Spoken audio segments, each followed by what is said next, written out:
मैं तो नहीं हूँ काबिल, तेरा पार कैसे पाऊँ। मैं तो नहीं हूँ काबिल, तेरा पार कैसे पाऊँ। टूटी हुई वाणी से गुणगान कैसे गाऊँ। टूटी हुई वाणी से गुणगान कैसे गाऊँ। हो तेरी भी प्रेरणा से, तेरी ही प्रेरणा से ये कमाल हो रहा है। बोलो मेरा आपकी कृपा से सब काम हो रहा है। मेरा आपकी कृपा से सब काम हो रहा है। मेरा आपकी कृपा से सब काम हो रहा है। करते हो भोले भाले, करते हो भोले भाले, मेरा नाम खो रहा है। मेरा आपकी कृपा से सब काम हो रहा है। मेरा आपकी कृपा से वो सब काम हो रहा है। वो आराम हो रहा है, वो गुणगान हो रहा है, वो सब काम हो रहा है।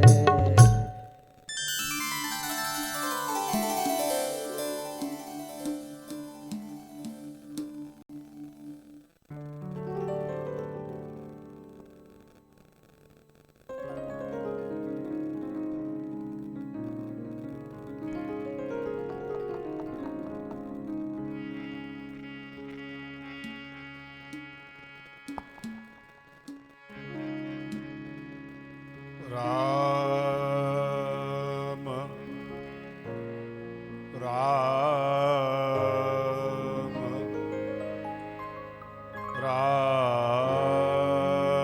राम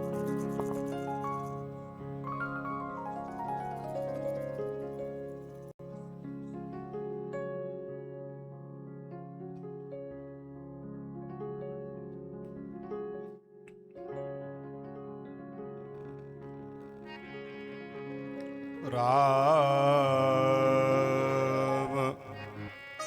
श्री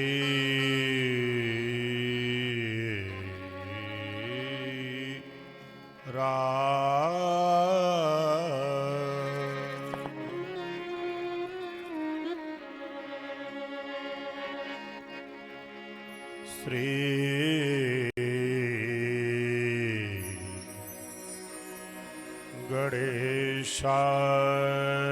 गणेशाय नमः।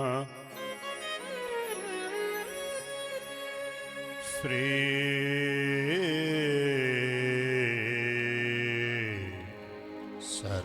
सरस्वत्यै नमः।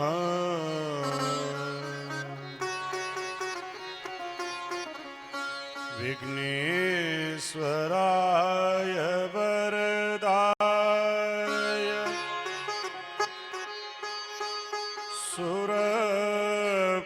सुरप्रियाय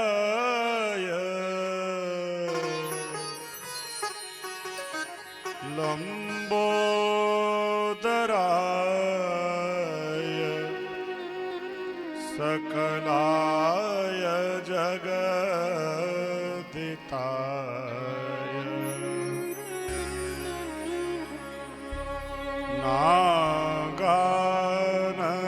नागाननाय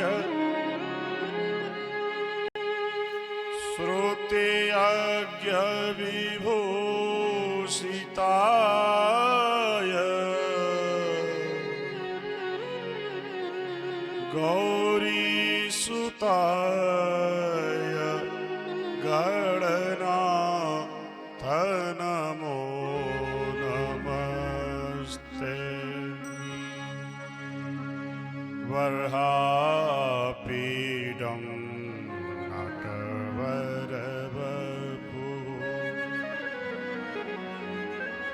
करनयो करनकारं विव्रतभाषः कनककपिशं वैजयन्तीं च माला रन्ध्रान् वेणुरधरसुधया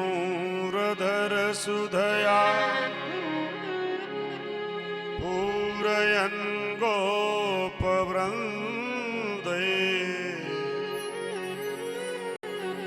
वृन्दारण्यं स्वपदरमणं प्राविशत् गीतकीर्ति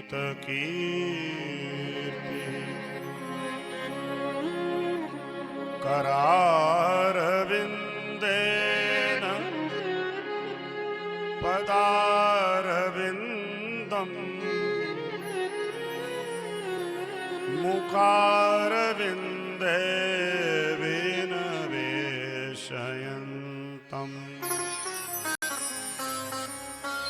वटस्य पत्रस्य उपේक्षयारम्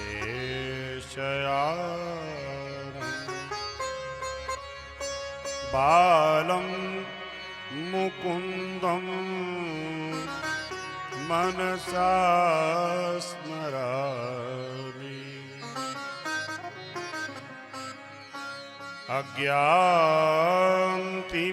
अज्ञानतिमिरान्धस्य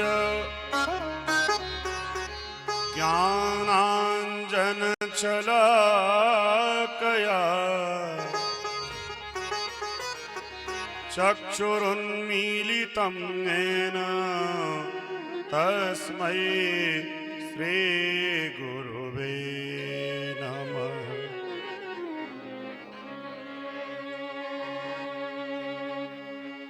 प्रणवं पवन कुमार खलवन पावक ज्ञान घन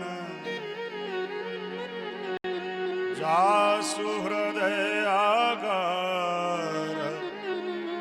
वसहि राम सरचापधर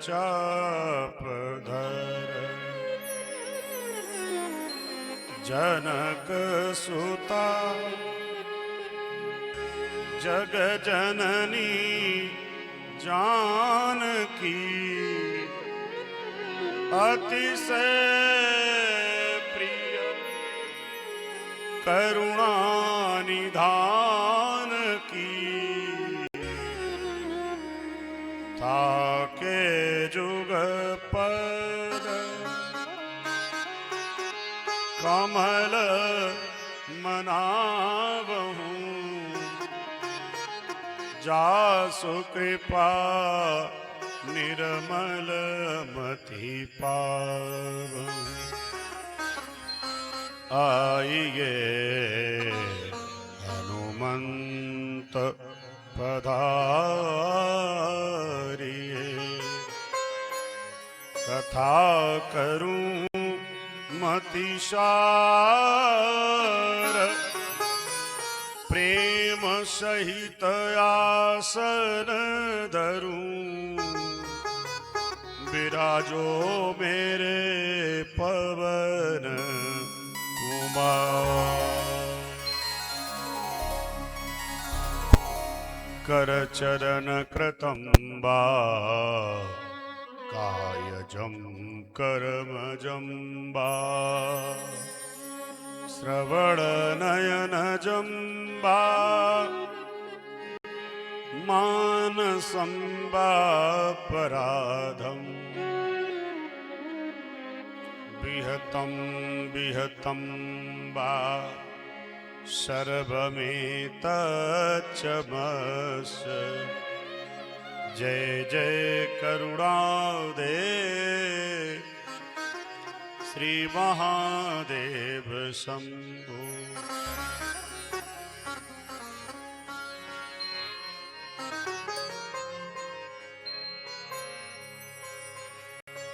खेल तुम्हारे जग से निराले ओ डमरू वाले, ओ डमरू वाले, खेल तुम्हारे जग से निराले। ओ डमरू वाले, ओ डमरू वाले, खेल तुम्हारे जग से निराले। ओ डमरू वाले, ओ डमरू वाले, सब देवों में देव निराले। ओ डमरू वाले, ओ डमरू वाले, खेल तुम्हारे जग से निराले। ओ डमरू वाले, ओ डमरू वाले।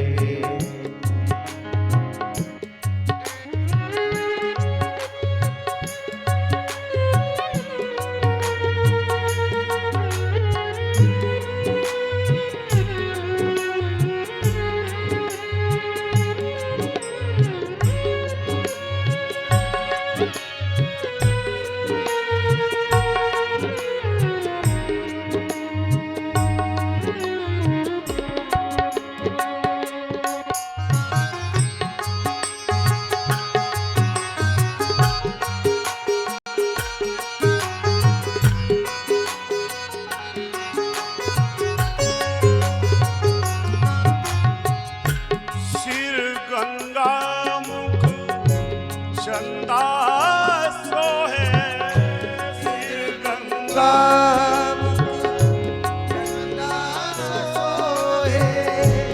सिर गंगा मुख चंदा सोहे।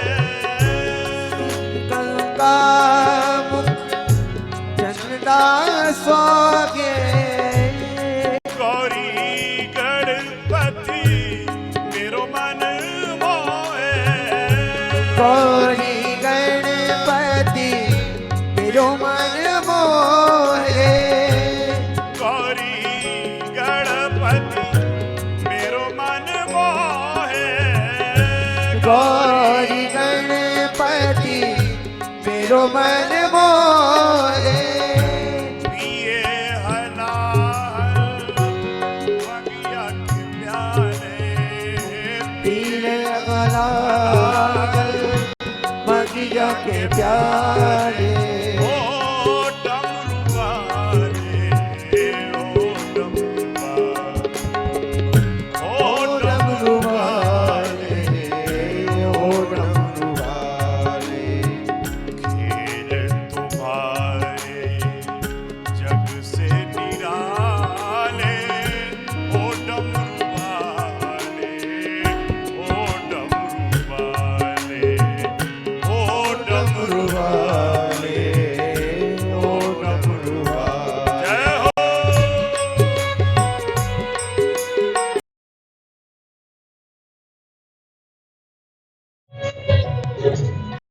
जोर नहीं है, अगर भाव प्रकट हो गए तो बजा दो।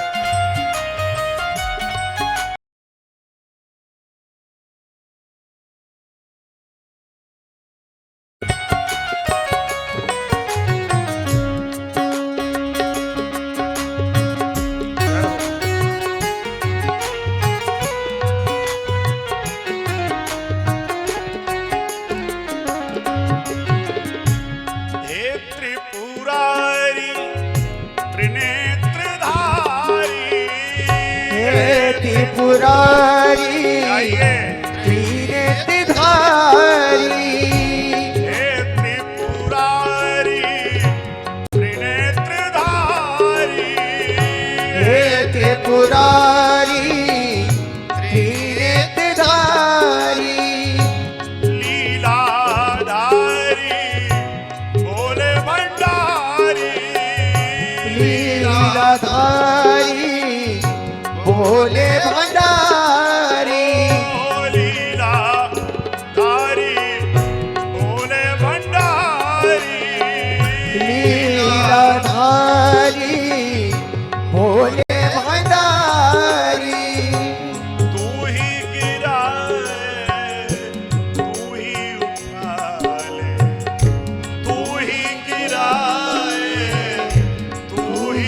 तारे ओ डमरू वाले, ओ डमरू वाले, खेल तुम्हारे जग से निराले। ओ डमरू वाले बाबा, ओ डमरू वाले, ओ डमरू वाले, ओ डमरू जय हो।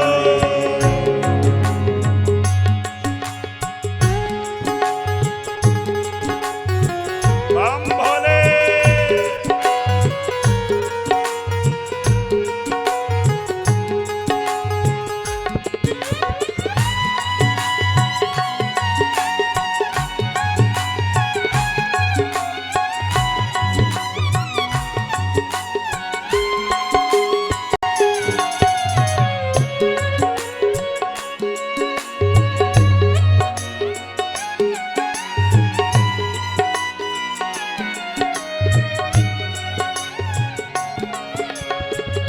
डगमग डोले जीवन नैया, डगमग डोले जीवन नैया डगमग डोले जीवन नैया, डगमग डोले जीवन नैया बन जाओ प्रभु आपकी मैया, बन जाओ प्रभु आपके मैया बाबा बन जाओ आपकी मैया, बन जाओ प्रभु आपके मैया तुमने सदा सबके दुख टाले, तुमने सदा सबके दुख टाले। ओ डमरू वाले, ओ डमरू वाले, ओ डमरू वाले, ओ डमरू वाले खेल तुम्हारे जग से निराले।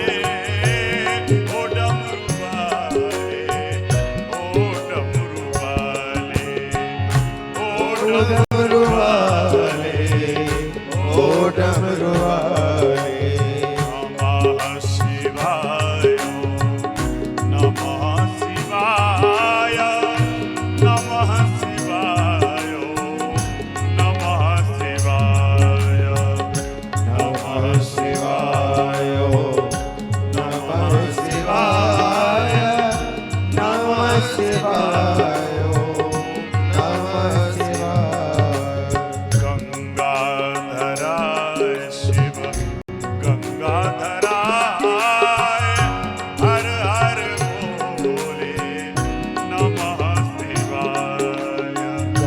गंगाधराय शिव गंगाधराय हर हर बोले नमः बोले गौरी शंकर भगवान की जय हो श्री सीताराम जी महाराज की जय हो श्री लक्ष्मी नारायण भगवान की जय हो श्री राधा कृष्ण भगवान की जय हो पराम्बा जगदम्बा मैया की जय हो ब्रह्मलीन परम पूज्य सदगुरुदेव भगवान की जय हो परम पूज्य महामंडलेश्वर महाराज की जय हो नर्मदा मैया की जय हो अमरकंटक धाम की जय हो धर्म की जय हो अधर्म का विनाश हो प्राणियों में सद्भावना हो विश्व का कल्याण हो गौ माता की जय हो पृथ्वी माता की जय हो सत्य सनातन धर्म की जय हो नमः पार्वती पतये हर हर हर महादेव अकारण करुणा वरुणालय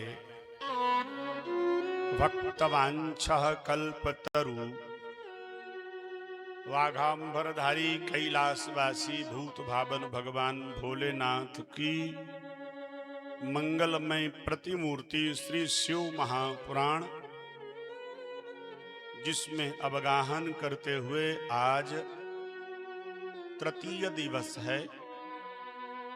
भगवताराधन में समय कब निकल जाता है हम आपको अनुभव तक नहीं हो पाता है, और यही विपत्ति का समय हो तो एक क्षण एक पल काटने में भी वर्षों जैसा अनुभव होता है। पूज्य गुरुदेव भगवान की छत्र छाया में ये शिव महापुराण रायपुर से पधारे हुए हमारे भैया लोग, गुरु भाई लोगों के द्वारा ये आयोजन कराया जा रहा है। बहुत बहुत साधुवाद इस मंच से। गुरुदेव भगवान की महती कृपा आप पर सदैव बरसती रहे। अनवरत आशुतोष भगवान आप पर अनुग्रह बरसाए रहे, ऐसी मनोकामना के साथ निवेदन करूं। नारद भक्ति सूत्र में एक बार भगवान से भक्त ने पूछा, आपका नित्य निवास कहाँ है, आप रहते कहाँ हैं? तो भगवान कहते हैं, नाहम बसामि वैकुंठे, नाहम बसामि कैलासे, नाहम बसामि गोलोके, योगी नाम हृदये न च। मैं बड़े बड़े संत और महात्माओं के हृदय में रहता हूं, तो फिर सरकार आप कहां रहते हो? भगवान कहते हैं, वह बाबा कहता है, जहां हमारे भक्त हमारे नाम का गुणगान करते हैं, तत्र तिष्ठामि नारद, मैं वहां उस क्षण उपस्थित हो जाता हूं जब कोई मेरे नाम का उच्चारण करता है। नाम ले भव सिंधु सुखान, उस भगवान नाम का सहारा मात्र ले लेने से कितना भी विपत्ति का विशाल पहाड़ हो, उससे आप पार हो जाएंगे। नाम ले भव सिंधु सुखाई, नाम ले। और शिवाराधन करने से क्या होगा?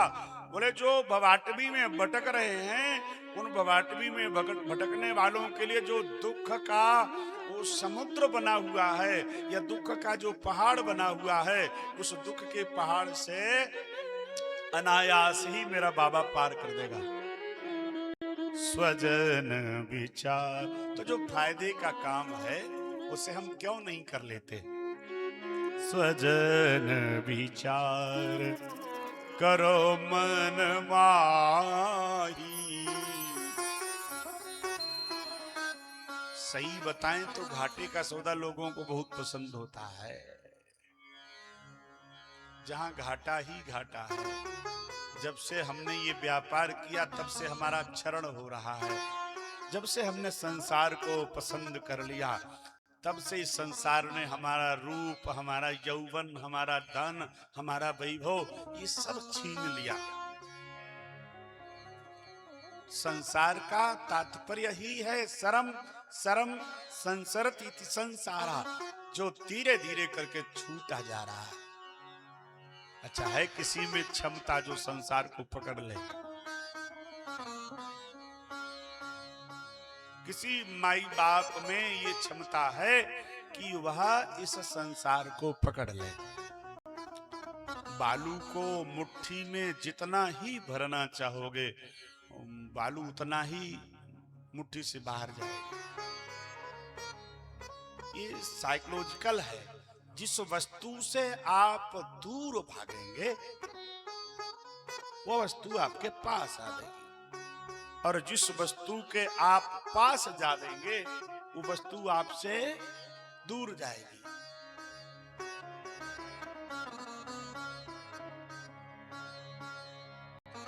बड़ी सुंदर चर्चा श्री शिव महापुराण में सूत जी महाराज शौनकादि ऋषियों को वर्णन कर रहे हैं। और एक बार सूत जी ने नारद जी से पूछा, प्रभु शिव की शक्ति क्या है, शिव की भक्ति क्या है, और शिव भक्ति करने से प्राप्त क्या क्या होता है। तो नारद जी महाराज सूत जी महाराज से कहते हैं, जो आपने मुझसे प्रश्न किया है यही प्रश्न एक बार मैंने अपने पूज्य पिता से किया था। नारद जी के पिताजी कौन? ब्रह्मा जी। तो ब्रह्मा जी से मैंने ये प्रश्न किया था, प्रभु हमें यह बताओ कि भगवान शिव की प्रसन्नता काहे में है, भगवान शिव प्रसन्न कैसे होते हैं और भक्तों पर कृपा कैसे करते हैं। नारद जी महाराज ने जैसे ही कहा ब्रह्मा से, कदा गतो ही कैलासो, और प्रश्न किया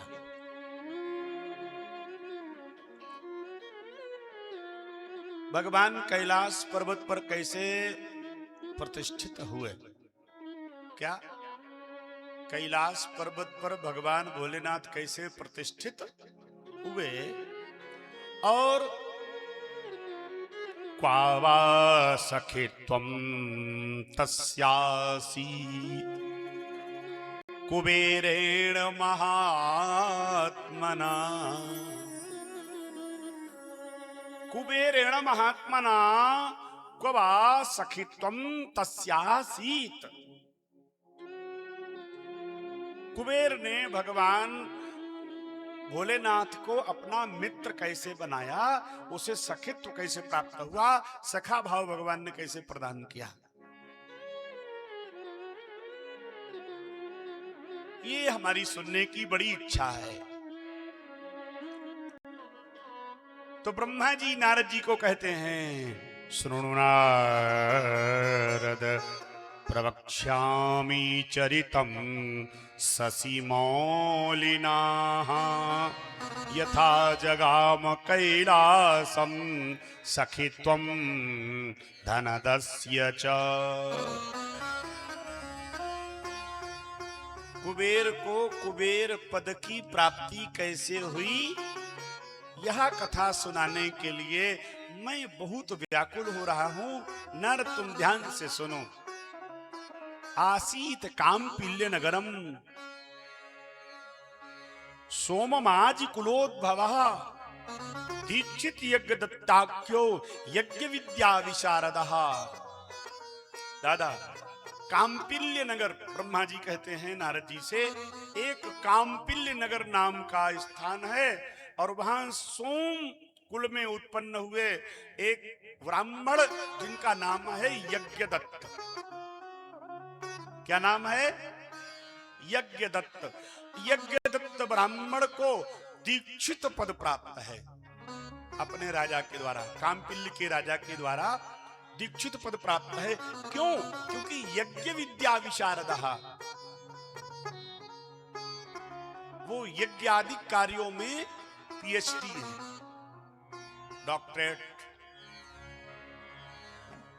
उन्हें पद प्राप्त है, दीक्षित पद। शिक्षा का, यज्ञ शिक्षा देते हैं, कर्मकांड की शिक्षा देते हैं। यज्ञदेव महाराज बड़े ही धर्मात्मा, धनवान भी हैं क्योंकि पद प्रतिष्ठित हैं, राजा के आचार्य हैं तो पद प्रतिष्ठा भी है, संस्कार भी जीवन में है। वह अपनी पत्नी के साथ गृहस्थ जीवन को सदाचार के साथ निर्वहन कर रहे थे। वेद वेदांग विप्राज्ञो वेदांतादि दक्षिणा, वेद वेदांत को इस प्रकार से वह पाठ करते थे जैसे हम आप हनुमान चालीसा का पाठ करते हैं, ज्योतिष का इस प्रकार से व्याख्या कर देते थे। किसी भी नक्षत्र योग कर्ण को बना करके उनका मैथमेटिस्ट इतना बढ़िया, सहज भाव से ही बता देते, ऐसे वह आचार। राजान्योथ बहुधा वदान्य कीर्ति भाजन, राजा से भी उन्हें बहुत सम्मान प्राप्त था और उनकी कीर्ति दिग दिगंत में फैल रही थी, ऐसे महाराज यज्ञदत्त। लेकिन जानते हो, दाग तो चंद्रमा में भी है। ए दादा, जहां सब कुछ अच्छा होता है ना, वहां भगवान कुछ न कुछ ऐसा कर देते हैं जिससे उसका वो अभिमान न बढ़े। हर हर ऐसे बैठे देख रहे जैसे अभी कोई जलपान आवेगा। हर हर हर हर, जान लीजिएगा करना पड़ेगा, क्योंकि घर घर महादेव। हर हर महादेव, घर घर महादेव। पुत्र का नाम है गुणनिधि। उनके एक पुत्र हुआ, उस पुत्र का नाम है गुणनिधि। और गुणनिधि अपने पिता की तरह ही सुंदर है, पिता की तरह ही मेधावान भी है। लेकिन उसकी मेधा, उसका ज्ञान, उसका आचरण समाज सेवा के लिए नहीं है, जन सेवा के लिए नहीं है। वह धूर्त और दुष्ट लोगों के साथ रहने लगा। संगति ही गुण उपजे, संगति ही गुण जाए, बांस फांस और मीसरी, एक ही भाई विकार। अपने पुत्र की समय पर जितने भी 16 संस्कार होते हैं ना, गर्भाधान संस्कार से लेकर के नामकरण तक जितना भी वैदिक परंपरा है, सनातन परंपरा है, उस सनातन परंपरा के द्वारा उन्होंने अपने उस बालक के संस्कार किए। लेकिन उसका स्वभाव बदल गया। और यह बदला कैसे है? मैं निवेदन बार बार करता हूं, सबसे ज्यादा अधिक जिम्मेदारी हमारे यहां माता की होती है। दादा, पिता धन ला सकता है, पिता व्यवस्था कर सकता है, लेकिन घर की व्यवस्था को सुचारू बनाने के लिए सबसे पहले माता का कर्तव्य बनता है और अधिक जिम्मेदारी माता की ही होती है। बालक के बिगड़ने में या बालक के संभलने में मां का सबसे अधिक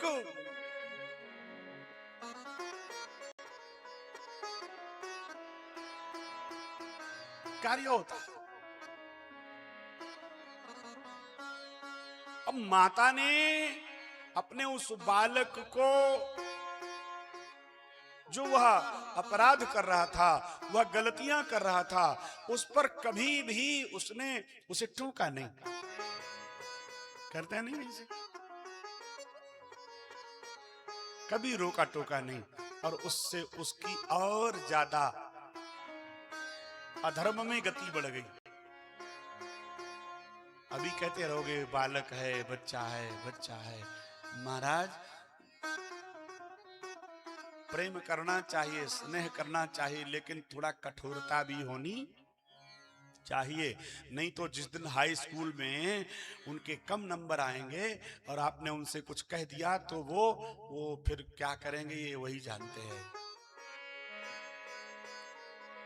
माता पिता को कभी कभी बालक के साथ कठोरता भी दिखानी चाहिए।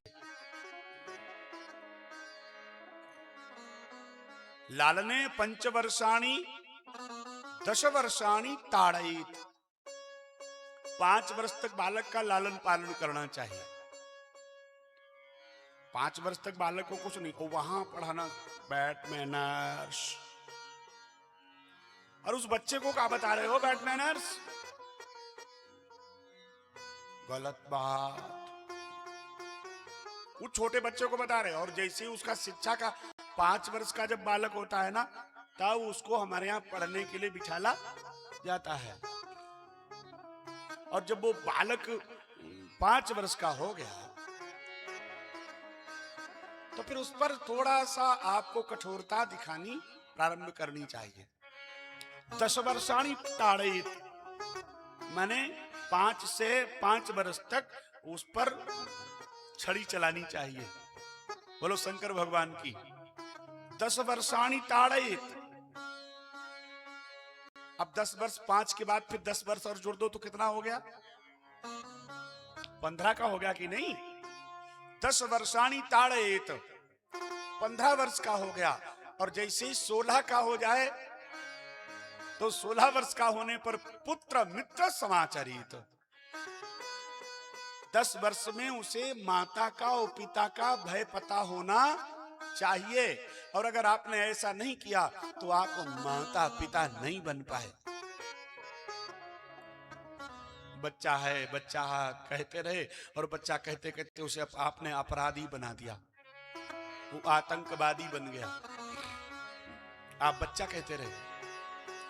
प्राप्ते 16 वर्षे, 16 वर्ष में जब प्रवेश कर जाए तो फिर उससे कुछ भी नहीं कहना, वहां कहना प्रारंभ करते हैं। और जैसे ही आपने कहना प्रारंभ किया, वो जहर खा लिया, वो पंखे पर लटक गया। ये जो कोटा में पंखे खत्म करवा दिए, क्यों? क्योंकि सब डॉक्टर बनने जाते हैं ना दादा, सब डॉक्टर बनाना चाहते हैं। मुझे अभी भी स्मरण में है, एक सेठ का बालक, और उसकी बड़ी इच्छा थी कि मैं अपने बालक को MBBS डॉक्टर बनाऊंगा। और उसका जमा हुआ बढ़िया व्यापार था सेठ का। उसने कहा, पिताजी अपना अच्छा व्यापार है, ये जो मैं इसमें समय खपाऊंगा उसमें मैं अपने व्यापार को कहां से कहां ले जाऊंगा। लेकिन पिता की बड़ी इच्छा थी कि मैं अपने बालक को डॉक्टर बनाऊंगा। तो पढ़ने गया, पढ़ गया और डॉक्टर भी बन गया। लेकिन उसने जो अपना समय खपाया ना, वो उसे संभाल नहीं पाया। और उसने एक पत्र लिखा अपने पिताजी के लिए MBBS की डिग्री मिलने के बाद, ये डिग्री आपके लिए है, लेकिन जो मैं चाहता था वो आपने मुझे करने नहीं दिया और अपने प्राणों का त्याग कर दिया। बरेली का था। तो हमें अपनी इच्छाओं को नहीं थोपना, लेकिन जो हमारे यहाँ कर्मकांड है, जो हमारे यहाँ विधा है, उस विधा का तो हमें अनुपालन करना चाहिए। जो हमारे पास जमा जमाया पहले से ही है, तो हमें जिंदाबाद मुर्दाबाद नहीं करनी पड़ेगी। बोलो शंकर भगवान की। जो हमारा जमा जमाया व्यापार है, उस व्यापार को ही जब हम आगे बढ़ाएंगे तो हमें फुर्सत कहां है जिंदाबाद मुर्दाबाद करने की। अब पिता यहां क्या है, यहां वह यज्ञदत्त महाराज चाहते हैं कि हमारा पुत्र अच्छा आचार्य बने, बहुत अच्छा आचार्य बने, संस्कारी आचार्य बने, सदाचारी आचार्य बने। और माता के द्वारा छुपाए जाने से बालक का चरित्र पिता को पता नहीं चला। और जब पिता को पता नहीं चला और धीरे धीरे वह इसी प्रकार से द्यूत क्रीड़ा करने लगा, जुआ खेलने लगा, कुमार्ग पर बढ़ गया। अथ त्रिधान विज्ञातो धूर्त कर्मरतो अभवत् आदाया बहुशोधनम मातु सकारतः। जुआ खेलता और जुआ खेल करके जुए में हार जाता, और हारने पर जब बहुत सा धन माता के द्वारा ले गया, एक बार क्या हुआ, उसकी माता ने उसे समझाया, पुत्र तुम्हारे पिताजी को नहीं मालूम, तुम्हारे पिताजी को नहीं मालूम है कि तुम क्या करते हो। और वह दुखी होकर के अपने पुत्र को समझाने लगी। यदा तदैव तां प्रच्छेद्यै गुणनिधि सुत न दृश्यते मया गेहे कल्याणी विदधाति किम।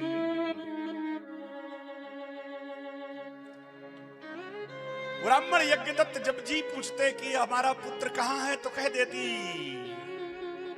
तदा तदति सा ब्रूयात् दिदानीं वही निर्गतः स्नात्वा समर्चयि वही देवा नीतावंत मनोहसम। अरे अभी अभी तो स्नान करके देव पूजा करने गया है। पिता जब पूछता तो क्या कहती, अभी अभी तो स्नान करके और आचार्यों के साथ देव पूजा के लिए गया है। ऐसे समझा दिया जाता है सरकार। और बेचारे वो ब्राह्मण देवता शांत रह जाते। जब भी पूछती पुत्र कहाँ है, तो पुत्र वहां यजमान के यहाँ कर्मकांड में गया है, ऐसे ही बता देती।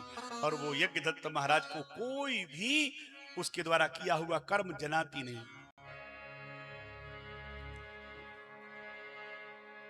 भगवत प्रेमियों, समय आने पर जब विवाह के योग्य हो गया तो उस बालक का विवाह भी कर दिया।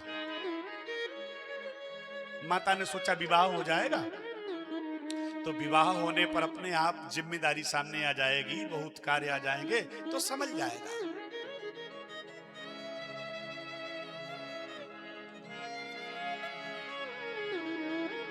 विवाह कर दिया। विवाह करने पर भी उसमें कोई परिवर्तन नहीं आया पुत्र में।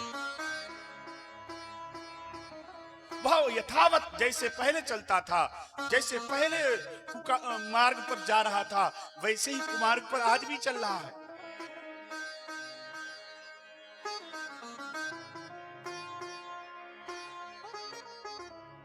माँ ने कहा बेटा आच्छादयामि ते नित्यम पितरग्रेह कुचेष्टिताम। मैं कुचेष्टा करके तुम्हारे पिता से तुम्हारे अवगुणों को छिपाती रहती हूं, कब तक छिपाऊंगी? अरे देखो तुम्हारे पिता की कितनी मान्यता है, उनका कितना सम्मान है। तुम अपने पिता के अनुरूप क्यों नहीं हो? तुम अपने पिता के अनुरूप क्यों नहीं हो? देखने में तो तुम अपने पिता के जैसे लगते हो, स्वरूप से बिल्कुल तुम अपने पिता के जैसे हो, लेकिन तुम अपने पिता के आचरणों को ग्रहण क्यों नहीं करते? माँ ने बहुत समझाया और कहा देखो तुम्हारे जो ससुर साहब है, जिस कन्या से तुम्हारा विवाह हुआ है, उनके पिता की भी बड़ी प्रतिष्ठा है। दो कुछ जुड़े होते हैं उस दामाद के साथ, लड़की के साथ ही नहीं जुड़े होते हैं। हम अपनी लड़की का जिसके साथ विवाह करते हैं उसके साथ भी दो कुल जुड़े होते हैं। तो हमें पहले चेष्टा करके देखना चाहिए कि जो हम पुत्र ग्रहण कर रहे हैं, हम पुत्र गोद ले रहे होते हैं उस समय जब हम अपनी कन्या का विवाह करते हैं दादा, तो वहां जो दामाद होता है वह भी हमारे लिए पुत्र जैसा ही तो होता है। सदाचारी हो, संस्कारी हो, जो हमारी पुत्री के अनुरूप और हमारे समाज के अनुरूप चल पाए, हमारी सनातन पद्धति के अनुरूप चल पाए, ऐसा पुत्र होना चाहिए जिससे हम अपनी कन्या का विवाह करें। तो देखो तुम्हारे ससुर साहब का कितना सम्मान है। मान्या सर्वत्र गुणशीला, उनके गुण और शील का लोग लोहा मानते हैं। ततो न तपसी किम नहा त्यजत दुर्वृत्तता सुता। हे पुत्र, फिर भी तुम ये जो तुम कुमार्ग पर चल रहे हो, ये छोड़ते क्यों नहीं हो? इसमें ऐसा क्या रखा है? तेरे पिता का मान सम्मान चला जाएगा पुत्र। माता ने बहुत समझाया, लेकिन मूर्ख हृदय न चेत, चाहे गुरु मिले विरंचिसम। मां कहती है मैंने ऐसा अपने जीवन में कोई कार्य नहीं किया जिससे मेरी संतान बिगड़ जाए। वो ब्राह्मण पत्नी कहती है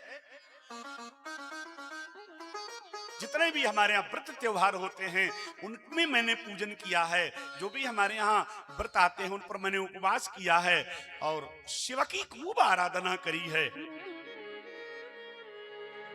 जो 4 दिन आते हैं मासिक धर्म के, उन 4 दिनों में भी मैंने किसी परपुरुष का दर्शन नहीं किया जिससे तू दुष्ट हो जावे।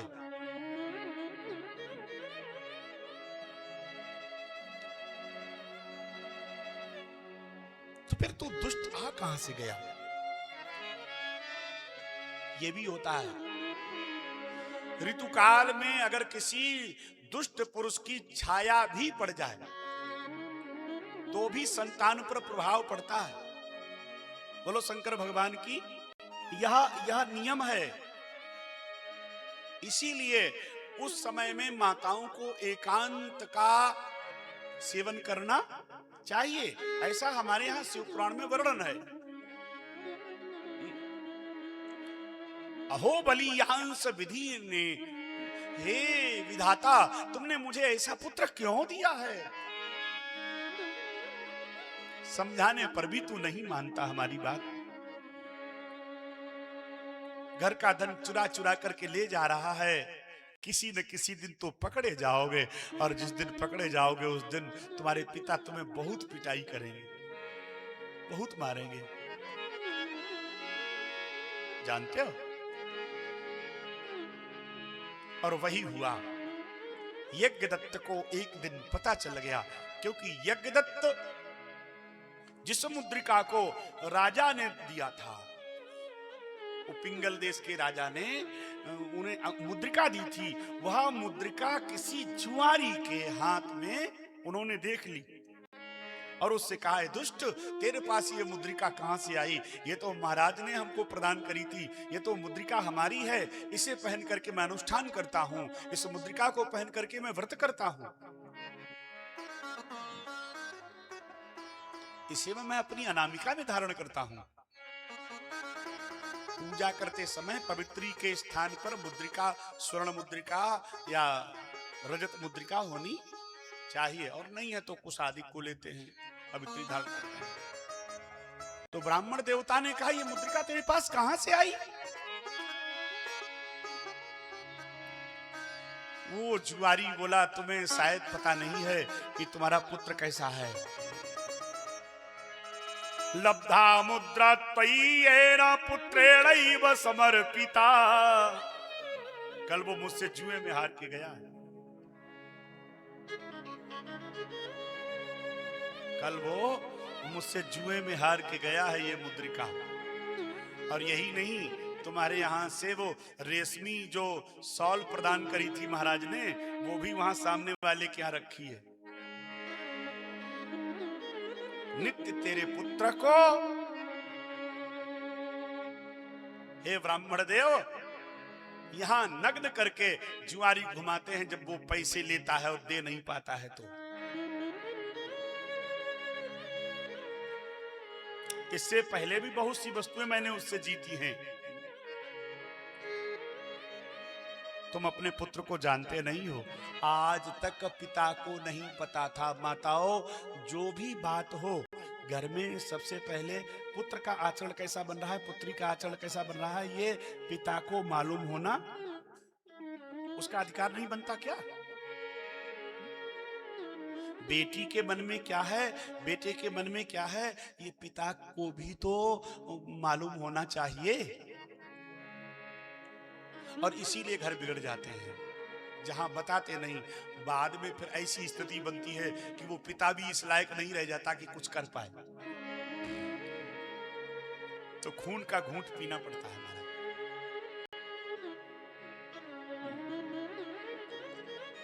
यज्ञदत्त ने घर पर आकर के अपनी पत्नी से कहा, हे धर्मपरायण हमारी धर्म पत्नी, तुम हमें ये बताओ हमारा पुत्र कहां है?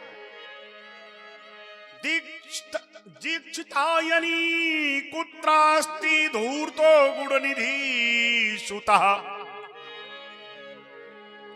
अच्छा, यहां भी दीक्षितायनी लिखा है। जैसे डॉक्टर की डॉक्टरनी होती है, मास्टर की मास्टरनी होती है, वैसे ही यहां पर दीक्षित की दीक्षितायनी। दीक्षितायनी कुत्रास्ति धूर्तो गुणनिधि सुतः। हे दीक्षितायन, बोलते ना लोग अपनी धर्मपत्नी को, जैसे ब्राह्मण अपनी पत्नी को प्राय बोलता है पंडितायन, तो बोले हे दीक्षितायन। वैसे है तो ये बड़ा विचित्र। उसने एमबीबीएस किया, दादा उसने एमबीबीएस किया तब वो डॉक्टर बना, और इनका विवाह उससे हो गया तो ये डॉक्टर नहीं हो गई। बोलो शंकर भगवान की। विवाह हुआ नहीं कि डॉक्टर नहीं। विद्यालय का चाहे मुख न देखा हो, लेकिन अध्यापक महोदय के साथ विवाह हो गया तो मास्टरनी बन गई। ये आरक्षण है माताओं को। कहाँ है हमारा पुत्र? बताओ। अततिष्ठन्तु किं तेन वसामम शुभोर्विका। और एक बात बताओ, हमारी वो सुंदर सी मंगल मुद्रिका कहाँ है जिसे मैं पहनता हूं? ओ हो। जैसे ही यह सुना कि वो मुद्रिका कहाँ है, जानते हो आज समझ गई वो ब्राह्मणी की हमारी चोरी पकड़ी जाने वाली है। तो बोली देखो अभी अतिथि लोग भोजन करेंगे और मैं भोजन की व्यवस्था में लगी हुई हूँ, और मैंने कहीं रख दी है। कल आपका उपटन कर रही थी तो उपटन के समय आपके हाथ से निकाल करके, देखो कैसे झूठ बोलना पड़ता है। एक झूठ को छिपाने के लिए कितना झूठ बोलना पड़ेगा, तब पहले ही बोल दो ना सच। पहले ही सच बोल दो। भगवत प्रेमियों, बोली मैंने उपटन के समय आपके हाथ से निकल गई थी तो सुरक्षित रख दी, और अब अभी मुझे याद नहीं है, जब मैं समय हो रहा है अतिथियों को भोजन कराने का। ब्राह्मण यज्ञदत्त ने कहा, हे कुभाग्ये, तुझे अभी भी लज्जा नहीं आ रही? मैं सब जान गया हूं, मैं सब कुछ जान गया हूं कि तूने अपने पुत्र को कैसे बिगाड़ दिया। और ऐसा कह करके हाथ में लेकर के जल, और कहा मैं ऐसे पुत्र का, ऐसी पत्नी का क्या करूंगा जिन्हें हम पर विश्वास नहीं है, जो हमसे घात करते हैं। ऐसे लोगों का त्याग कर देना चाहिए। लेकर के जल और छोड़ दिया, त्याग कर दिया अपनी उस पत्नी का। और उसी मुहूर्त में एक सुंदर गुण वाले ब्राह्मण की कन्या के साथ उस यज्ञदत्त ने विवाह कर लिया और बालक को निकाल दिया, घर से बाहर निकल गया।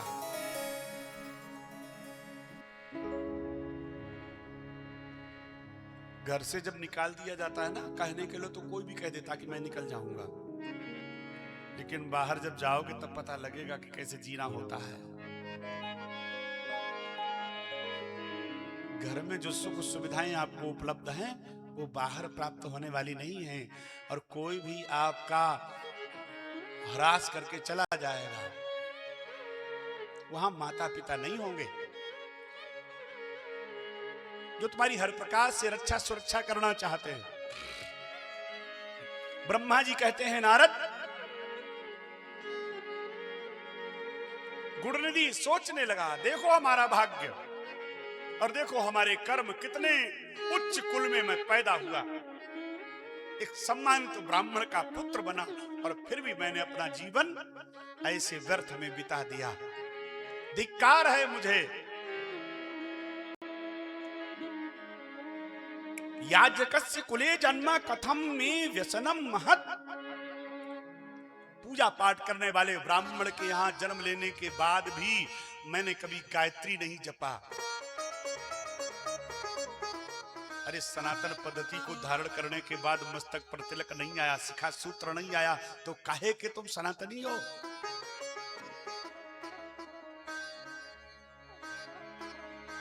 अद्यवलीयन्ति विधिरा भावि कर्मानुसंधये।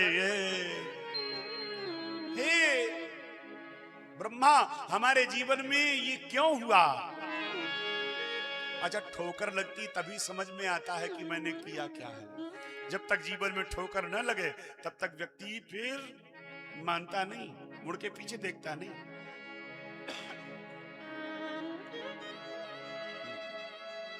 सदा नभ्योदिते भानो प्रसूर में विष्ट भोजनम दद्या दात्रकम याचे न चेहम जननी मम। अब मैं क्या करूंगा? यहां मेरी मां तो है नहीं। कुपुत्रो जायता क्वचिदपि कुमाता न भवति। पुत्र चाहे जितना दुष्ट हो जाए, मां कभी कुमाता हो नहीं सकती। अरे प्रातः काल वो मुझे बना बना करके मीठे मीठे पदार्थ खिलाया करती थी, मैंने उसका कभी आदर नहीं किया। धिक्कार है मुझे। और जिस मां ने हमारी हर गलती पर पर्दा डाला, उस मां का भी मैं सम्मान नहीं कर पाया।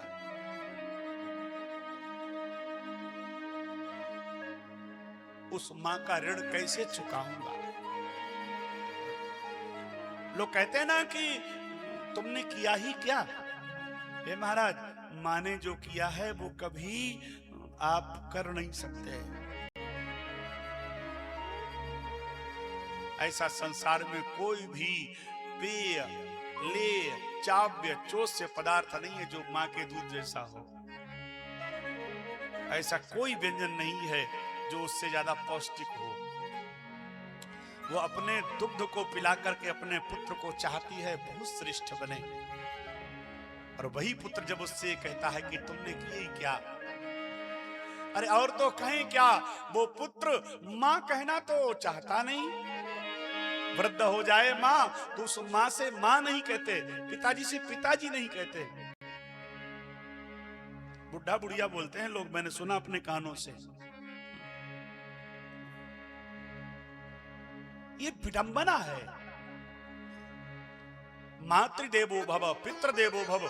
भगवान कौन है मैं नहीं जानता, लेकिन भगवान कौन है मैं सामने बैठे अपने माता पिता को देख करके कह सकता हूं कि ये ही भगवान है। दादा, अपने माता पिता को, अपने बड़े श्रेष्ठ जनों को देख करके उनमें भगवान का दर्शन करना चाहिए। अपने रक्त से सींच सींच करके जो मां मुझे बड़ा किया, उस मां को भी मैं सुरक्षित नहीं रख पाया। न च पार्श्वे धनम किंचिन यत्र शरणम भवेत्। मैं किसकी शरण में जाऊं? मेरे पास धन भी तो नहीं है। जिस मां से मांग लेता था वो मां नहीं है।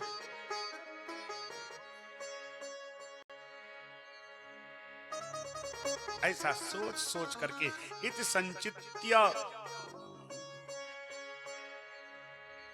इतना सोचते हुए वह एक निर्जन स्थान पर पहुंच गया जहां भगवान शंकर का बहुत सुंदर सा शिवालय बना हुआ था। हे नारद, अति दीन सुर में जो उसने पीड़ा व्यक्त की, हृदय की, स्वीकार किया कि मैं अपराधी हूं, मानो भगवान भोलेनाथ के कान में आवाज पहुंचने लगी। बोलो शंकर भगवान की। मेरे बाबा के कानों में मानो आवाज पहुंचने लगी। वो जो हृदय से कह रहा था कि मैंने अपराध किया, मैं निवेदन करूं अगर कभी कोई अपराध हो जाए तो स्वीकार कर लो महाराज, हो गया अपराध मुझसे। और जिस क्षण आप स्वीकार करोगे उसी क्षण वो आपका अपराध मेरे बाबा समाप्त कर देंगे। भगवत प्रेमियों, और एक व्यक्ति उसी समय नगर से बहुत सा पूजा सामग्री लेकर भगवान भोलेनाथ की, जैसे हमारे रायपुर से यहाँ शिव कथा कराने के लिए भैया जी पधारे हैं, बहन हमारी यहाँ,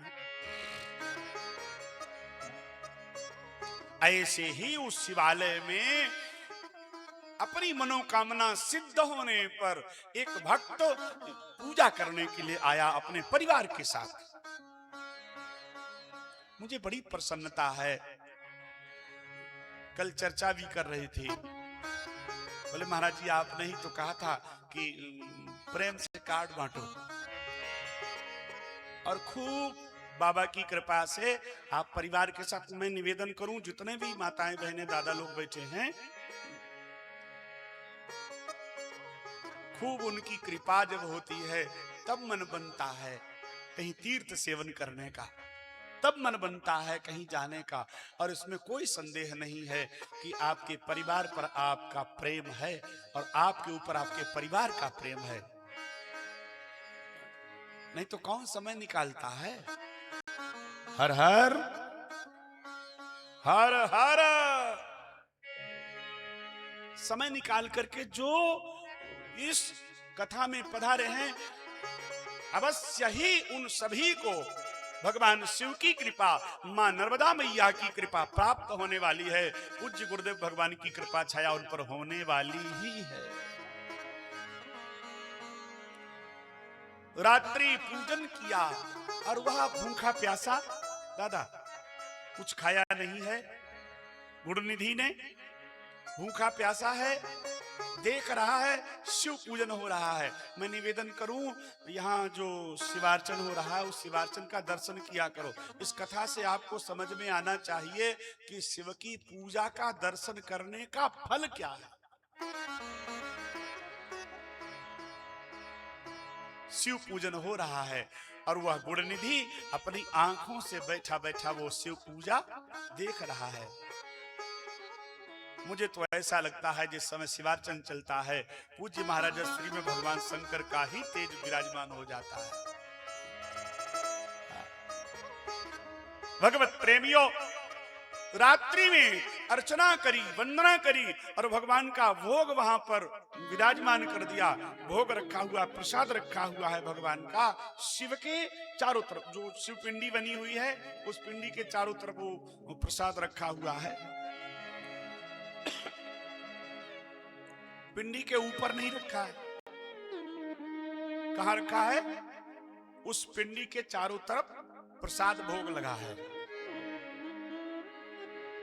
शिव पिंडी पर नहीं रखा है, वो प्रसाद लगा हुआ है। और इसे भूख लगी, ये मन में सोचने लगा ये सभी सो जाएंगे तो रात्रि में मैं धीरे से जाकर के यहाँ भगवान भोलेनाथ का जो भोग प्रसादी रखी है उसे ग्रहण कर लूंगा। क्षुधा तो शांत हो जाएगी, कैसे भी करके हमारी ये क्षुधा शांत हो जाएगी।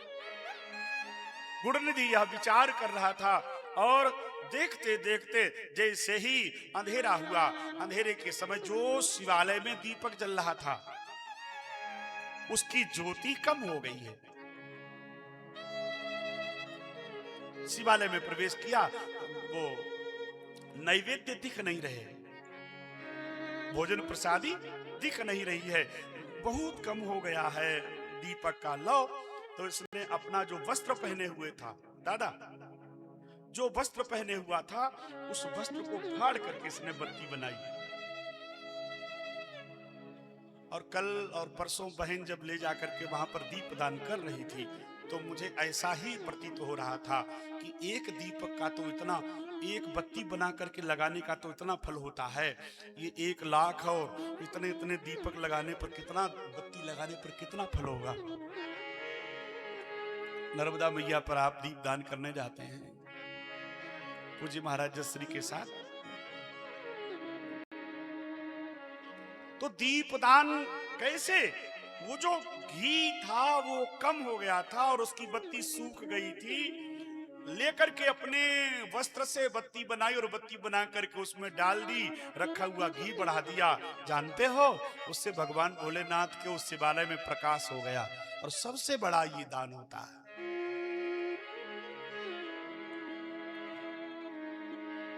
भगवान शिव के पास में जो दीपक जल रहा था, उस दीपक की छाया भगवान शिव पर पड़ रही थी। मैं निवेदन करूं, आप दीपक जलाएं, लेकिन दीपक की छाया उस मूर्ति पर नहीं जानी चाहिए।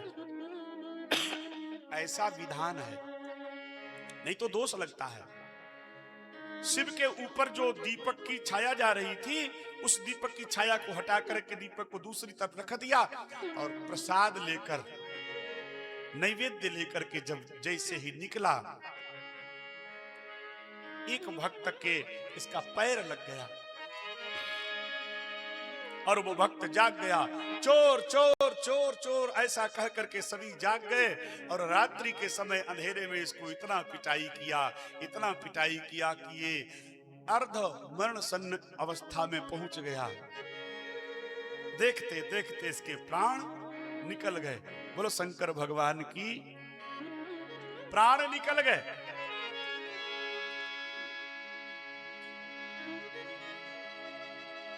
और जैसे ही प्राण निकले, यमराज के दूत वहां पधार गए।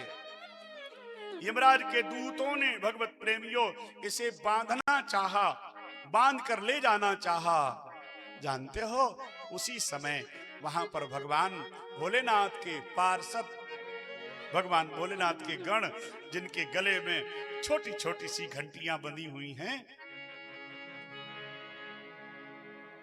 बजाते हुए वहां आ गए और कहा, सुनो, इसे तुम नहीं ले जा सकते। अरे मोरे, इस जीवन में कभी इसने सत्कर्म नहीं किया, कोई अच्छा कार्य नहीं किया है, इसे तो हम ले जाएंगे और मुग्दलों की जब मार देंगे तब कहीं जाकर के इसका या पाप से निवृत्ति होगी। भगवान शिव के पार्षदों ने कहा, ना जी ना, ये पापी नहीं है, ये तो भगवान शिव का उपासक है। तुम क्या समझते हो, ये नैवेद्य पाने अपने भाग्य से आया है? हे दादा, तुम क्या समझते हो कि तुम अपने आप आए हो? तुम्हें शिव ने बुलाया है, तुम्हें मां नर्मदा मैया ने यहां पर बुलाया है। वो रायपुर से ऐसे पकड़ के वो खींच लिया, आओ यहां अमरकंटक में। भगवान भोलेनाथ ये चाहते थे कि ये नैवेद्य पाए, इसलिए ये यहां आया। भगवान भोलेनाथ चाहते थे कि यह हमारा पूजन देखे, तब इसने देखा है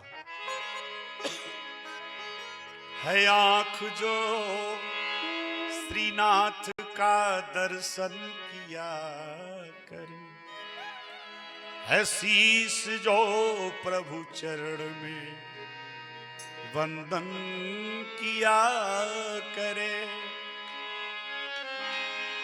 हीरे के कड़ों से शोभा नहीं है हाथ की, है हाथ जो श्रीनाथ का पूजन किया करे। मर कर भी अमर नाम है उस जीव का जग में, प्रभु प्रेम में बलिदान जो जीवन किया करे।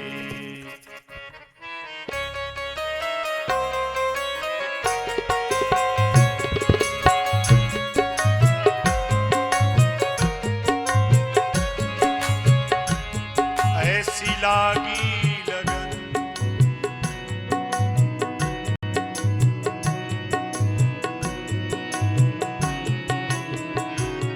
ऐसी लागी लगन मीरा हो गई मगन,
पानी अमृत पिया।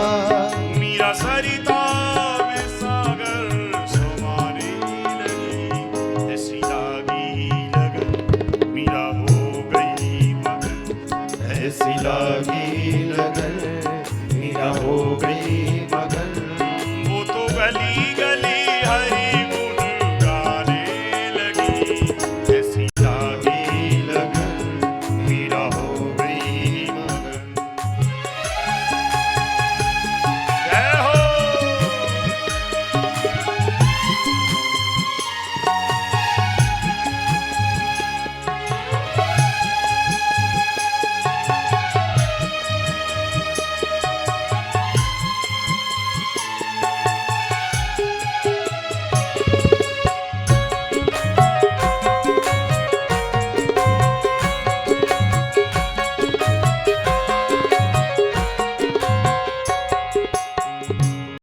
कोई रोके नहीं, कोई टोके नहीं, कोई रोके नहीं, कोई टोके नहीं, कोई रोके नहीं, कोई टोके नहीं, कोई रोके, कोई टोके नहीं। मीरा गोविंद गोपाल गाने, ऐसी लागी लगन मीरा हो गई मगन। वो तो गली गली हरि गुण गाने लगी, ऐसी लागी लगन मीरा हो गई मगन। वो तो गली गली हरि गुण गाने लगी। ऐसी लागी लगन मीरा हो गई मगन। हे भोलेनाथ।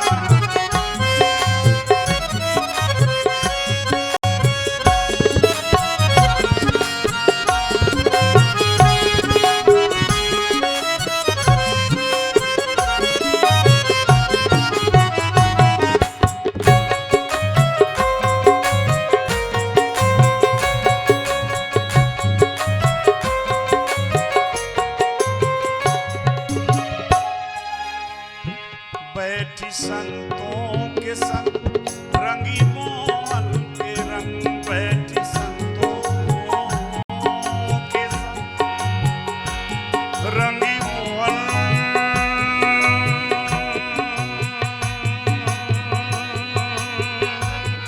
रंगी मोहन के रंग, रंगी मोहन, बैठी संतों रंगी मोहन के रंग, बैठी संतों के संग रंगी मोहन के रंग। मीरा गोविंद गोपाल गाने लगी, ऐसी लागी लगन मीरा हो गई मगन। ऐसी लागी लगन मीरा हो गई मगन। वो तो गली गली हरि गुण गाने लगी। ऐसी लागी लगन मीरा हो गई मगन।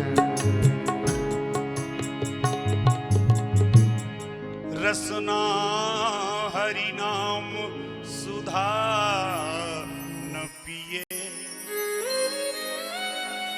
तिनकी गिनती न गिनी न गिनी,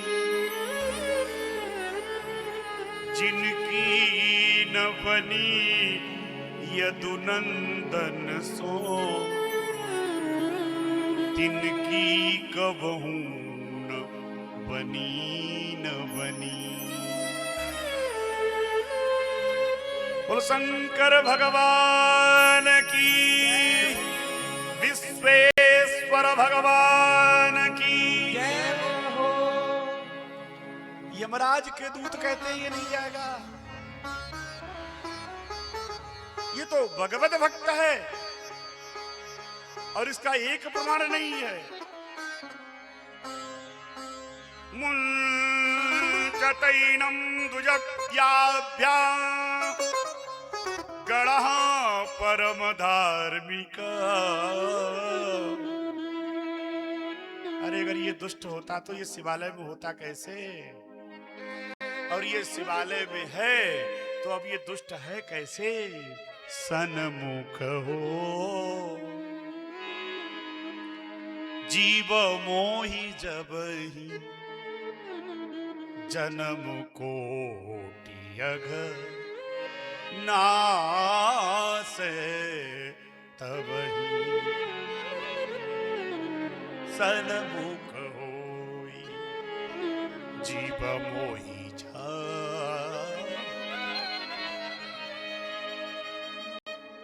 जन्म जन्मों के पाप क्षय हो जाते हैं जब वो शिवालय में आकर के शिव दर्शन करता है। इसने तो शिवार्चन का दर्शन भी किया है और कीर्तन भी रात्र में सुना है, तो इसके कान पवित्र हो गए, कानों से शिव नाम गया है। शिव नाम से है जगत में उजाला, शिव भक्तों के है मन में शिवाला। उनका हृदय रोम रोम संत हो गया, प्रेम जब अनंत हो गया, देवालय हो गया बदन, मन तो महंत हो गया। तो पूजा करने जाए कहाँ, वो अब अंदर ही पूजा कर लीजिए, क्योंकि वो सकल भी हैं और निष्कल भी हैं, उन्हें अपने अंदर निहारा करो।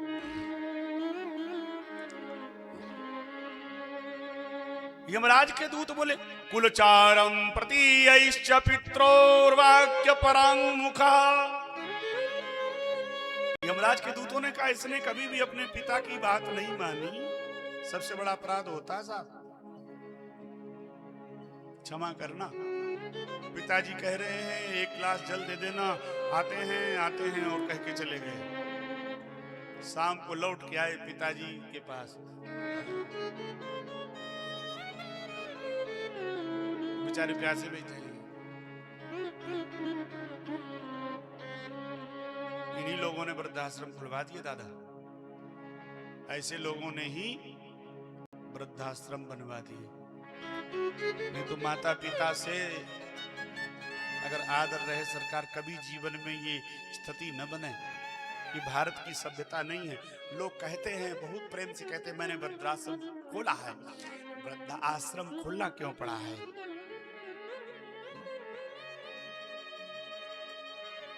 इसने अपने पिता की बात नहीं मानी। सत्य शौच परिवृष्ट ध्यान स्नान विवर्जिता। ना ये सत्य कभी बोला, असत्य भाषण करने वाला, झूठ बोलना, अपवित्र रहने वाला।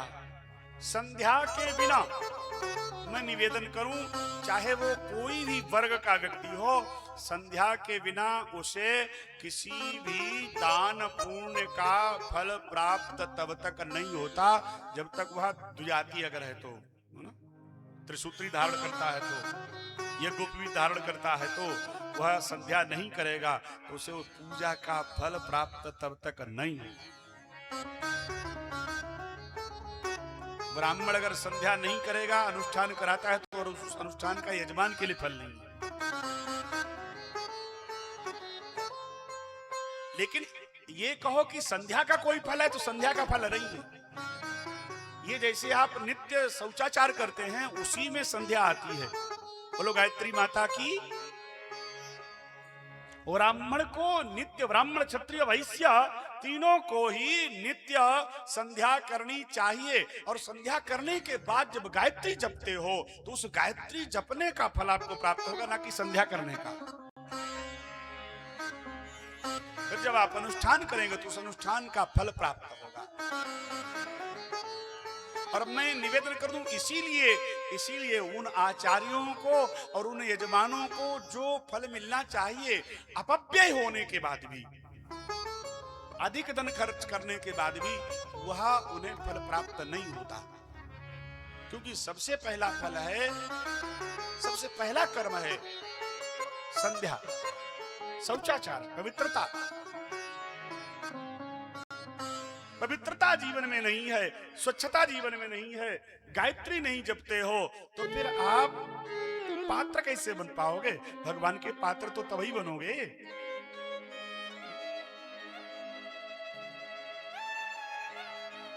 और इसने सबसे बड़ा अपराध क्या किया है? यमराज के दूत कह रहे हैं शिव निर्माल्य, भगवान शिव का निर्माल्य ग्रहण किया है। शिव पुराण में लिखा है शिव का निर्माल्य नहीं ग्रहण करना चाहिए। विषमालोक्य वा पेयम श्रेयो वा स्पर्शनम परम सेवितव्य शिवस्य न प्राणै कंठ गतैरपि। शिव का निर्माल्य ग्रहण नहीं करना चाहिए। कथा पर ध्यान देना थोड़ा दादा। यहाँ लिखा है कि शिव का निर्माल्य ग्रहण नहीं करना चाहिए, माने शिव का जो चढ़ा हुआ प्रसाद है वो ग्रहण नहीं करना चाहिए। ऐसी स्थिति बने तो क्या विषमालोक्य वा पेयम, विष पी करके अपने प्राणों का त्याग कर दे लेकिन शिव का निर्माल्य ग्रहण न करे। श्रेयो वा स्पर्शनम परम, जो परम अपवित्र हो उसे छू लेने से भी फल होगा, लेकिन शिव का निर्माल्य ग्रहण करने से कष्ट ही होगा। प्राण चाहे कंठ में आ गए हो, मृत्यु होने वाली हो, फिर भी शिव निर्माल्य नहीं ग्रहण करना चाहिए, तो शंका हो गई कि नहीं। अब किस शिवलिंग का प्रसाद ग्रहण करना चाहिए, किसका नहीं करना चाहिए? जो पाषाण से मूर्तियां बनाई जाती हैं, प्रतिष्ठा करी जाती है, काले पत्थर की मूर्तियां जो बनाई जाती हैं, प्रायः उन मूर्तियों पर चढ़ा हुआ जो प्रसाद होता है वो चांडाल का कहा गया है। किसका? वो चांडाल का प्रसाद होता है, उसको विसर्जित कराते हैं। अगर वो चांडाल ग्रहण नहीं करता है तो विसर्जित कराते हैं। चढ़ा हुआ शिव निर्माल्य ग्रहण योग्य नहीं है, लेकिन किनका निर्माल्य ग्रहण किया जाता है, किनका प्रसाद ग्रहण किया जाता है? नर्मदेश्वर भगवान जो हैं, उन नर्मदेश्वर भगवान के ऊपर चढ़ा हुआ प्रसाद सदैव सेव्य ग्राह्य है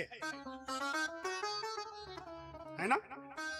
दूसरी बात, मैंने कहा कि वो इधर उधर रखा हुआ था, वो ऊपर नहीं रखा था। शिव की पिंडी पर रखा हुआ प्रसाद चांडाल का होता है, और जो इधर उधर पास में रख देते भोग पदार्थ बना करके, इनका स्पर्श नहीं हुआ है, वह प्रसाद कोई भी प्राप्त कर सकता है। बोलो शंकर भगवान की।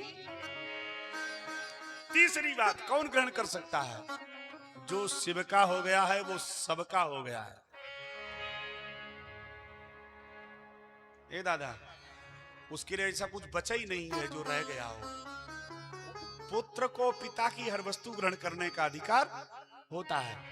जो शिव का हो गया है, जिसने अपने आप को भगवान शिव को समर्पित कर दिया है, उसे संसार में ऐसा है क्या भगवान शिव का जो उसका नहीं होगा?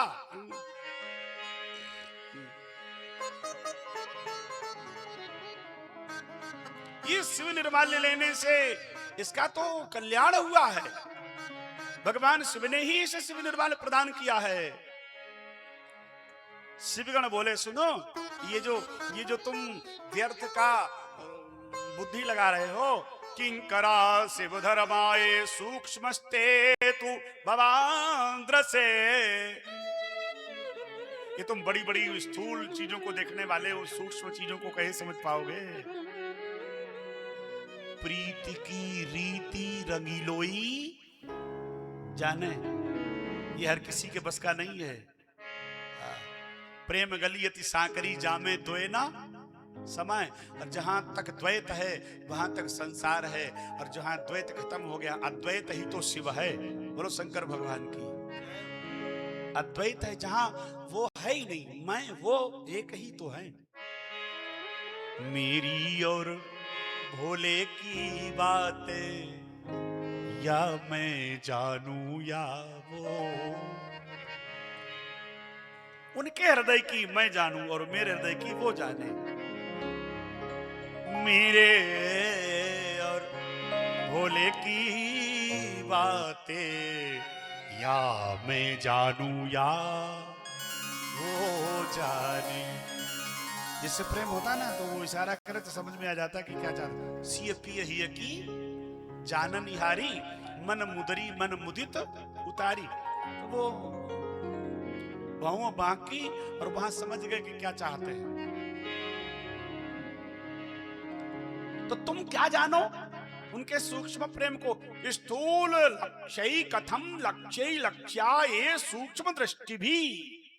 तुम ये बड़ी बड़ी आंखों वाले, बड़ी बड़ी चीजों को देखने वाले, तुम उस सूक्ष्म प्रेम को कहां समझ पाओगे। सबके बस का नहीं। ये परम प्रेमी के मन की बात है।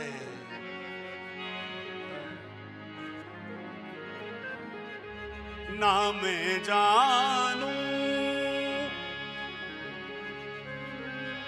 आरती बंदन,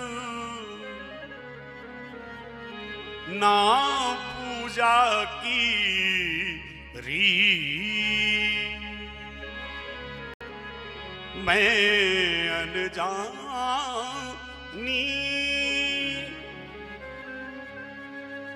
मीरा जी को मेवाड़ में जब बुलाया गया तो उस समय द्वारिकाधीश के पास पहुंच गई थी और वहां से लोग लेने गए मीरा जी को। तो कहा कि वहां सूखा पड़ रहा है, आप चली चलो। तो मीरा जी ने बिहारी जी से, द्वारिकाधीश से कहा, हे प्रभु अब आप हमें बताओ कि हम क्या करें। तो जानते हो उस समय बिहारी द्वारिकाधीश के मूर्ति से दो भुजाएं निकली दादा। और ये इसी कलयुग की कथा है। दो भुजाएं निकली और मीरा जी को अपने आगोश में ले लिया। किसी को पता है कि मीरा जी को जलाया गया कि समाधि दी गई? नहीं मारा, वो सहित शरीर के उसमें समा गई। तो शिव में समा जाओ। मैं अनजानी प्रेम दीवानी, मेरी पागल प्रीत लिएरी मैंने, दो नैनों के दीपक लिए संजोए हेरी। मैं तो प्रेम दीवानी मेरो दर्द न जाने। मैं तो प्रेम दीवानी मेरो दर्द न जाने को।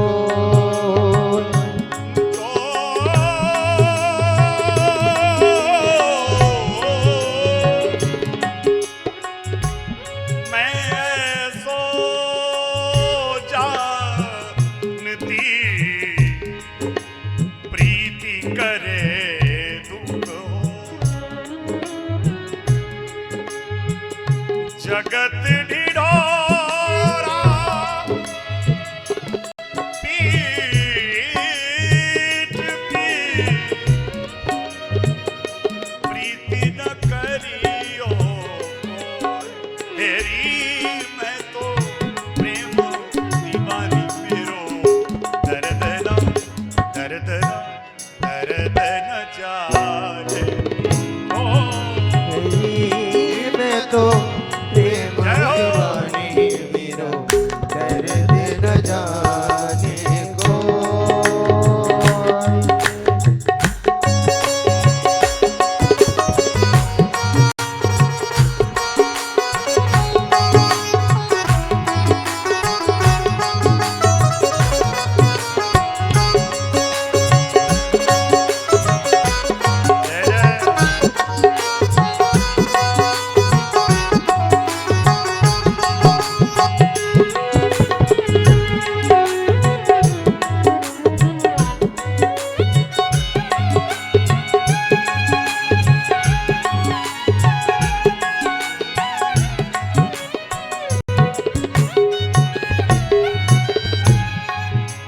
मीरा जी कहती है,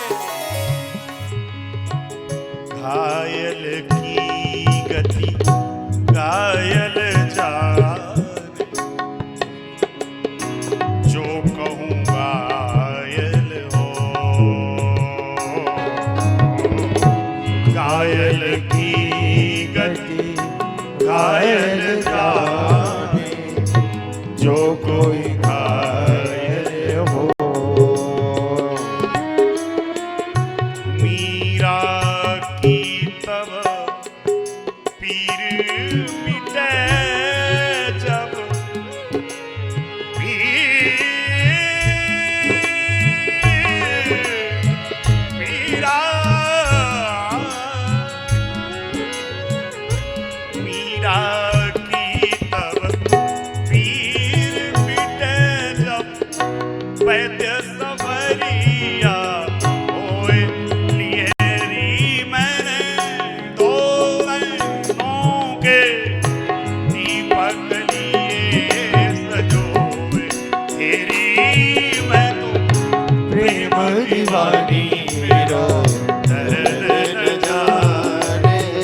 जाने, तुम्हें क्या मालूम?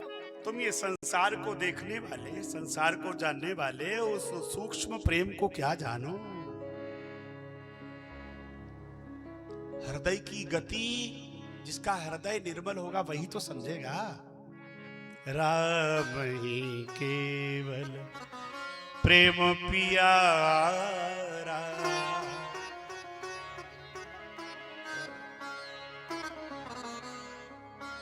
भगवान भोलेनाथ के चरण शरण में बैठ करके दो अश्रु भी अगर आपने बहा दिए ना, तो उनको इससे ज्यादा और कुछ चाहिए नहीं। हम संसार के सामने रोते हैं, परमात्मा के सामने अगर रो लिए होते ना, तो संसार के सामने रोना नहीं पड़ता महाराज। इन हाड़ मांस के लोथड़ों के सामने रोने से अच्छा है उस कैलाशवासी भूत बाबन भगवान भोलेनाथ की सामने जाकर के रोने से तुम्हारे जीवन में रोना खत्म हो जाएगा, जीवन से कष्ट चला जाएगा।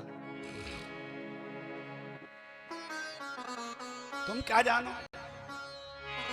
पतंती लिंग शिरसी दीप छाया निवारिता। भगवान के पार्षद कहने लगे, तुम्हें क्या मालूम, जानते हो इसने वह जो दीप की छाया पड़ रही थी भगवान भोलेनाथ के ऊपर, उस छाया को हटा करके दीपक को दूसरे स्थान पर रखा। कितना पुण्य होता है इसका। और जब दीपक बुझ रहा था, इसकी ज्योति कम हो रही थी, अपने स्वयं के वस्त्र को फाड़ करके इसने दीपक की ज्योति बनाई। उस ज्योति का ये प्रभाव है, दीपक की बत्ती है ना, जो आप दीप दान करते हैं ना, बत्ती बना करके ले जाते हैं, उसका भी पुण्य होता है, बत्ती बनाने का भी पुण्य होता है। जरूरी ये नहीं कि हमने जलाई है, हमने बत्ती बनाई है।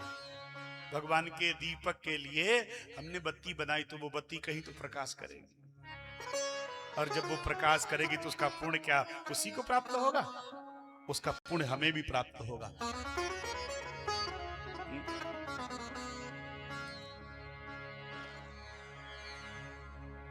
दत्वा दीप दिशाम निशि, रात्रि भर इसने शिवालय में प्रकाश किया है, उसका पुण्य कितना होता जानते हैं? जरा मैथ पढ़ के आओ, धर्मराज जी के पास जाओ, अपने जो तुम्हारे स्वामी हैं धर्मराज जी, उनसे जाकर के गणित पढ़ के आओ, इसका कितना पुण्य हुआ। यह तो शिवलोक जाएगा, भगवान भोलेनाथ के लोक को जाएगा। ये सुनकर के यमदूत वहां से लौट गए, और यमदूतों ने जाकर भगवान धर्मराज से कहा, बोले प्रभु ये आपकी नौकरी अब हमें नहीं करनी। क्या दुष्ट से दुष्ट व्यक्ति तो भगवान शिव के लोक को जा रहा है, दुष्ट से दुष्ट व्यक्ति भी जिसने जीवन में कभी पुण्य नहीं किया, ऐसा व्यक्ति भी जा रहा है जब शिवलोक को, तो इससे तो अच्छा है हम ये कार्य ही बंद कर दें। धर्मराज ने कहा, सुनो हम तुम्हें कहते हैं कि कहां नहीं जाना। ये दादा लोगों, ए त्रिपुंडधरा लोके, जिसके मस्तक पर विभूति लगी हो, त्रिपुंड लगा हो, विभूत्याम सितया गणा, भस्म की विभूति जिसके मस्तक पर लगी हो, ते सर्वे परिहतव्या नाजेतव्या कदाचन, वहां तुम कभी नहीं जाना। और ये रुद्राक्षधरा लोके, गले में रुद्राक्ष पड़ा है, ए रुद्राक्षधरा लोके, और दूसरा जटाधारिणये बचा, और जिन्होंने भगवान भोलेनाथ की तरह जटाएं बढ़ा रखी हैं, ते सर्वे परिहर्तव्या नानेतव्या कदाचन, वहां तुम कभी नहीं जाना जो रुद्राक्ष की माला पहने हुए हैं, जिनके मस्तक पर त्रिपुंड लगा हुआ है और जो शिव नाम का जाप करते हैं, और ये अगर नहीं किए हैं, शिव नाम नहीं जपते हैं, मात्र शिव का स्वरूप ही बनाए हैं, और उनके प्राण छूट जाएं तो तुम नहीं जाना, क्योंकि वो शिवलोक को ही जाएंगे। उसने शिव का रूप धारण किया है। ऐसा कौन दयालु होगा? बोलो शंकर भगवान की ऐसी कृपा है। नान्यम धर्म च जानाति। और इसी के प्रभाव से इसे हम ले जा रहे हैं।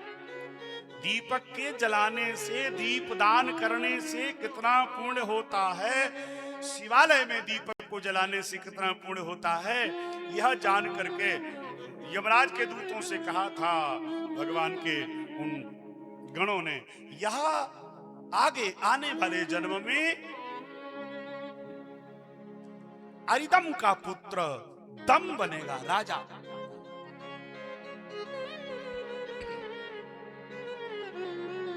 और वही हुआ।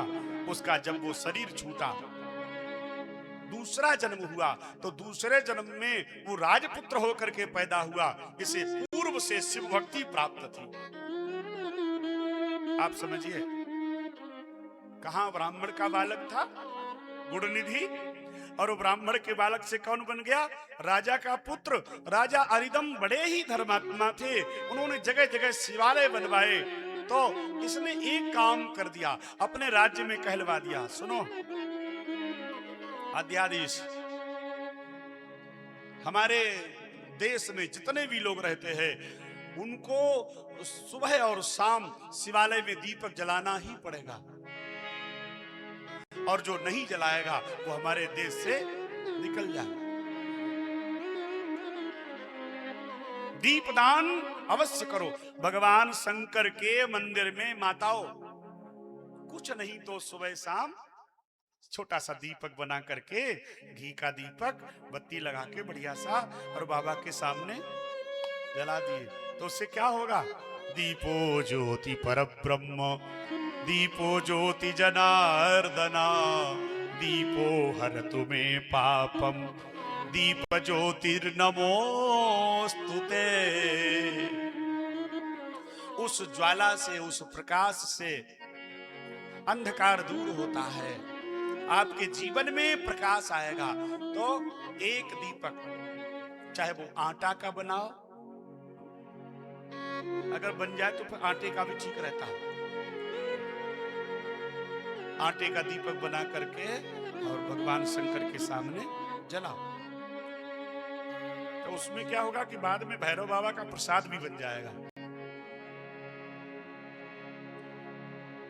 वो जो दीपक जब संपन्न हो जाएगा तो बाद में वो भैरव बाबा का प्रसाद भी हो जाएगा। तो फिर बाबा के साथ में भैरव बाबा अगर जुड़ गए, कोतवाल साहब की कृपा हो गई, तब तो आपका कल्याण सुनिश्चित ही है। बोलो भैरव महाराज की।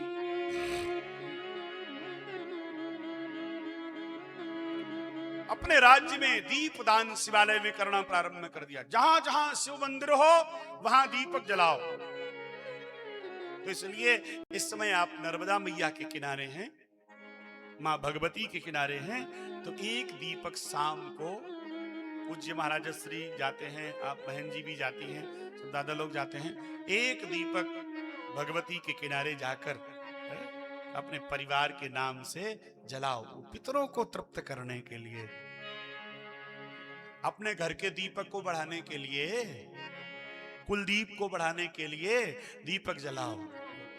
और कुल का दीप तभी जलेगा जब शिव के शिवालय में दीप जलेगा। बोलो शंकर भगवान की। और वहां उस दीप जलाने से तीसरा जो जन्म हुआ उसका, वो तीसरा जन्म कौन बना? भगवान शंकर की आराधना करने से भगवान शंकर प्रसन्न हो गए, और इसने एक बार जाकर के काशी में तपस्या करी। कौन बना? अलकापुरी का कुबेर। वो गुणनिधि से फिर राजपुत्र बना, और राजपुत्र से फिर कौन बन गया? कुबेर। कुबेर बन गया। इसने जाकर अलकापुरी में कुबेर बन करके फिर आकर काशी में भगवान भोलेनाथ की आराधना करी। भगवान भोलेनाथ प्रसन्न हुए, और भगवान भोलेनाथ जब प्रसन्न हुए तो आए साथ में किसके हैं? बोले उमा के साथ, पार्वती के साथ, भगवती के साथ। और इससे यही अच्छा नहीं लगा। सौतिया डाह किसी को भी हो सकता है, भक्तों को भी सौतिया डाह होता है। दादा वो भगवान भोलेनाथ को देखे तो बोले साथ में ये कौन खड़ा है, ये नहीं होने चाहिए। मेरे बाबा के साथ ये कौन है, और ये इतनी सुंदर है, इतनी गुणवान है, इतनी रूपवान है, कहीं इसी पर न रीझ जाए, और अगर इन्हीं पर रीझ गए तो फिर हमारे ऊपर खींच जाएंगे। भक्त का अपना भाव है। तो कुबेर भगवान भोलेनाथ को तो देखे खूब बढ़िया से, और उसके बाद फिर जैसे ही मैया पार्वती की ओर, उमा की ओर देखे, भगवती की ओर देखे तो दृष्टि टेढ़ी हो जावे। मैया भगवती को बड़ा खराब लगा, और इतना इतना उसने कुदृष्टि से देखा। सो भगवती की इच्छा से उसकी जो एक आंख थी ना, बाईं आंख, वो आंख ही फूट गई। बोलो शंकर भगवान की। अब एक आंख फूट गई तो वो दूसरी आंख से देखने लगा। मैया भगवती ने कहा, प्रभु ये तो हमें बड़े विचित्र दृष्टि से देख रहा है, मेरा मन करता है कि इसकी दोनों आंखें फोड़ दें, ये ऐसे क्यों देख रहा है? तो भगवान भोलेनाथ ने कहा, हे उमा, ये तो तुम्हारा ही पुत्र है, कुबेर तुम्हारा ही तो पुत्र है, तुम इस पर कृपा करो। ये अपनी मां को, उनके सौंदर्य को देख रहा है और प्रसन्नता कर रहा है। ऐसा कह करके भगवती को प्रसन्न किया। लेकिन भगवती ने प्रसन्न होकर के हृदय से भी लगाया, दुलार भी किया, और फिर उससे कहा कि आज से तेरा नाम कुबेर होगा। कुबेर माने दृष्टि वैसी थी ना, कुदृष्टि थी ना, हमारी ओर हमरी बेर, कुबेर देखना, अच्छी दृष्टि से देखना, और दूसरी गलत दृष्टि से देखना, तो क्या होगा? कुबेर। इसका नाम कुबेर पड़ गया। और भगवान श्री गौरी शंकर ने इसे अपनी मैत्री प्रदान करी। आज से तुम हमारे भक्त नहीं, मित्र होकर के कैलाश पर हमारे साथ विराजमान रहोगे। ये दीप दान करने से और वर्तिका का दान करने से फल प्राप्त होता है। कुबेर कहता है, प्रभु एक आंख ही सही, लेकिन हो तो मैं आपका है, जैसा भी हूं, जो भी हूं तो आपका। हमने प्रेम किया तो हमारी एक आंख चलेगी, कोई बात नहीं। यही वफा का सिला है तो कोई बात नहीं, यही वफा का सिला है तो कोई बात नहीं, यही वफा का सिला है तो कोई बात नहीं। ये दर्द तुमने दिया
यही वफा का सिला है तो कोई बात नहीं।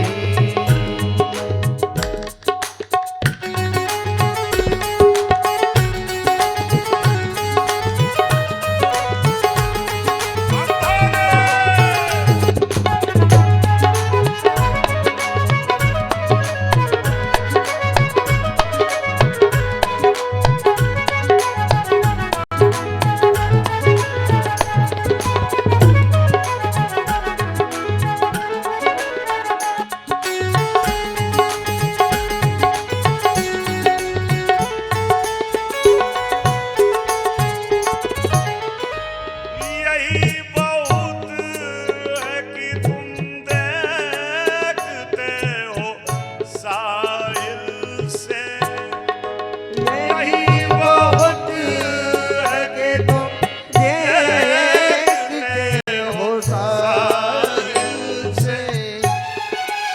सफीना डूब रहा है, सफीना डूब रहा है, तो कोई बात नहीं।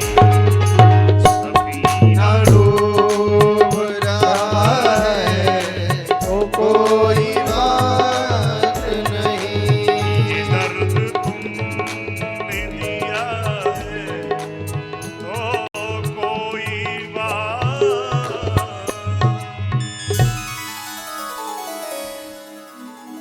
जो जाने वाला है उसको किसने देखा है, वो हमसे आज जुदा है तो कोई बात नहीं। भगवान भोलेनाथ की आराधना करके कैलाश के निकट रह करके कुबेर ने भगवत गति को प्राप्त किया। इस प्रकार के चरित्र का वर्णन सूत जी महाराज सौनकादि ऋषियों को वर्णन करते हैं। इसके पश्चात ब्रह्मा जी से नारद जी की चर्चा हुई और नारद जी महाराज ने सती चरित्र के विषय में पूछा। यह सती चरित्र रामचरितमानस से बिल्कुल भी अलग है। इस सती चरित्र में भगवती ने कैसे आराधना करी, कैसे भगवान भोलेनाथ प्रसन्न हुए, ये सारी चर्चा का वर्णन है सृष्टि वर्णन की कथा के साथ। श्रुत्वं च मुनये सर्व सती शिवयसा सुवा। कथा सती चरित्र में प्रवेश कर रही है। बोलो सती मैया की। यहाँ पर हमारी जितनी भी माताएं बैठी हैं सब सती माता हैं। पावनम परमम दिव्यम गुह्यात गुह्यतमम परम। हे नारद, मैं तुम्हें सती चरित्र का वर्णन करता हूं, तुम ध्यान पूर्वक श्रवण करो। इसके श्रवण करने से पाप हानि प्रजायते, पापों का क्षय हो जाता है। यह कथा दादा, ये सती चरित्र की कथा भगवान, या यूं कहो कि शिव पुराण यहां से प्रारंभ हो रहा, ऐसा भी मान सकते हैं। भगवान शिव ने स्वयं भगवान विष्णु की बहुत प्रार्थना करने पर भगवान शिव ने स्वयं ये शिव महापुराण में सती चरित्र का वर्णन विष्णु को किया। और विष्णु ने, ब्रह्मा जी कहते हैं नारद से, हे नारद, ब्रह्मा जी कहते हैं मैंने भगवान विष्णु से आराधना की, प्रार्थना की, तो भगवान विष्णु ने मुझे सुनाया और वही मैं तुम्हें सुनाने जा रहा हूं। तो ये शिव कथा स्वयं भगवान शिव के मुख से निसृत है, उनके द्वारा ही कही गई है।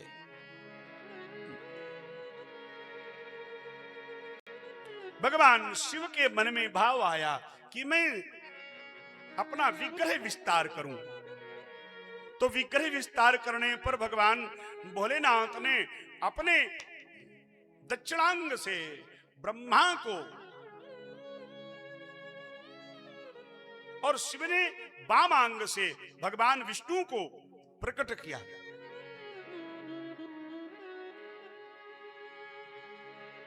तथा रुद्र की उन्हीं के द्वारा उत्पत्ति हुई, तो तीनों देवताओं का भगवान शिव के द्वारा प्रादुर्भाव हुआ। विष्णु, ब्रह्मा और रुद्र, स्वयं शिव का दूसरा स्वरूप रुद्र रूप, ये तीन रूप उपस्थित हुए और मुझे आदेश दिया कि ब्रह्मा तुम सृष्टि का सृजन करो। भगवान विष्णु से कहा कि तुम सृष्टि का पालन करो और भगवान रुद्र से कहा कि तुम सृष्टि का संहार करो, या दंड तुम्हारे हाथ में है। और उसके पश्चात ब्रह्मा ने अपने शरीर से, मन से, मानसिक सृष्टि के द्वारा मरीचि को पैदा किया और फिर अत्रि को पैदा किया, फिर पुलह को पैदा किया, फिर पुलस्त को पैदा किया, फिर अंगिरा को पैदा किया, फिर क्रतु को पैदा किया और फिर वशिष्ठ को पैदा किया, नारद को पैदा किया और फिर दक्ष को। ये ब्रह्मा जी ने सृष्टि करना प्रारंभ किया। भृगु को भगवान ने मन से पैदा किया, अपने मन के द्वारा। उसी समय भगवान ब्रह्मा जब बैठे हुए थे तो उनके शरीर से एक सुंदर सी, ध्यान देना थोड़ा गंभीरता से सुनना, भगवान ब्रह्मा के शरीर से एक सुंदर सी युवती प्रकट हुई जिसका रूप लावण्य बहुत ही दिव्य था। और उसे देख करके ब्रह्मा और जितने भी उनके पुत्र थे सभी मोहित होने लगे। उसका नाम रखा संध्या। क्या नाम रखा? संध्या।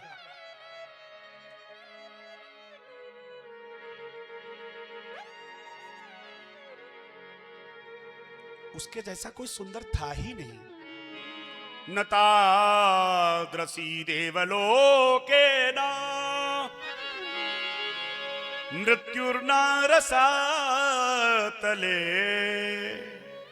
कालत्रयेऽपि वै नारी संपूर्ण गुणशालिनी।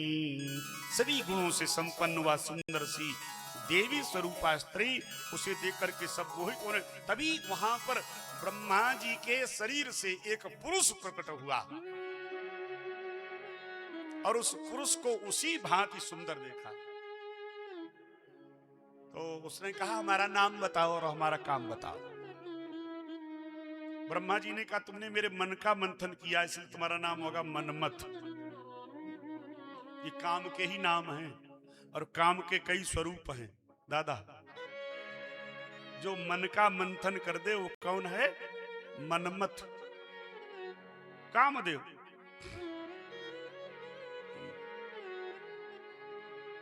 कामदेव ने सभी को मोहित कर दिया। 5 बाण दिए ब्रह्मा जी ने और कहा इससे तुम संसार में सृष्टि का सृजन करने में सहयोगी बनोगे। इन बाणों का प्रयोग करके देख लो। कामदेव ने भी सोचा कि और कहां प्रयोग करेंगे, यहीं प्रयोग कर लो। तो ऐसा प्रयोग किया कि मरीचि